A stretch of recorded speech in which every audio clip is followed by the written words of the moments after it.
Determine the amount of copper sulfate present in a given solution by using colorimeter. We need 3 burettes and 10 test tubes. In this burette, we have to take copper sulfate and distilled water and ammonia. This is colorimeter. First, you have to take test tube number 1, in which you have to take 2 ml of ammonia and remaining 8 ml of. This is test tube number 1. Next, you have to take test tube number 2.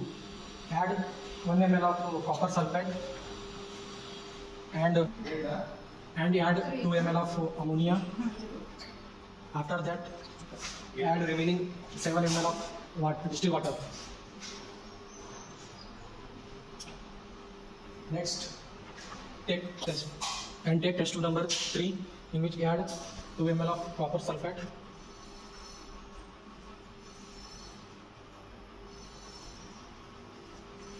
and add 2 ml of ammonia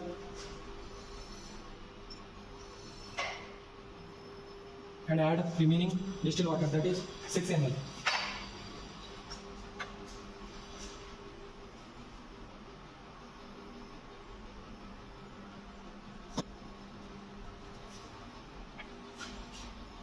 Like this, we have to take up to 10 test tubes. First, we have to find out wavelength. After that, we have to proceed through this tabular column up to the 10 test tube. First, we have to take the distilled water in the cuvette. Then we have to set the colorimeter to 0. And then it has now set to 0. First, we have to check by each wavelength by setting the, and this wavelength is 45. Then we have to take the distilled water out and put the test tube solution. Then we have to note down the reading, optical density 0.04. Then after noting down the optical density, we have to remove the cuvette. Then add this, put on distilled water.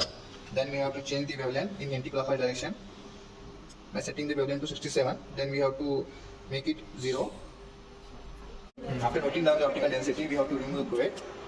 Then put the distilled water and change the wavelength to 47. We have to move the filter to in anti-clockwise direction. Now this is 47. We have to make it 0. Okay, now it is 0. Now you have to remove the distilled water. Then put the test tube. Now we have to note down the reading. Similarly, we have to check by putting the same test tube by using the wavelengths. Here we have the 450 to 690, I think, nanometer. We have to check by putting each wavelength. That we have to note down the optical density.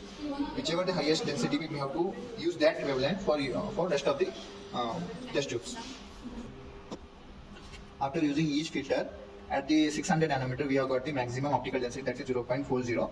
Then we have to use this filter, the 600 nanometer, for the rest of the 9 test tubes and check the optical density. To find out the optical density, we are using a second test tube number 2.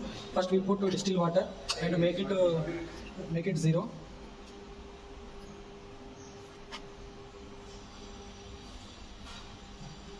And after that, remove and put Nestor test tube. Note down the readings. To determine optical density of test tube number 3, first we put distilled water and make it 0. And after that, we put Nestor test tube contain test tube number 3 solution. Note down the readings. To determine the optical density of test tube number 4, first we put distilled water and make it 0. After that, we put Nestor tube contain test tube number 4 solution and note down the readings. With the first table, in this we have selected the selection of filter, and here is the test tube number 1 to 10, and we note down the optical density corresponding.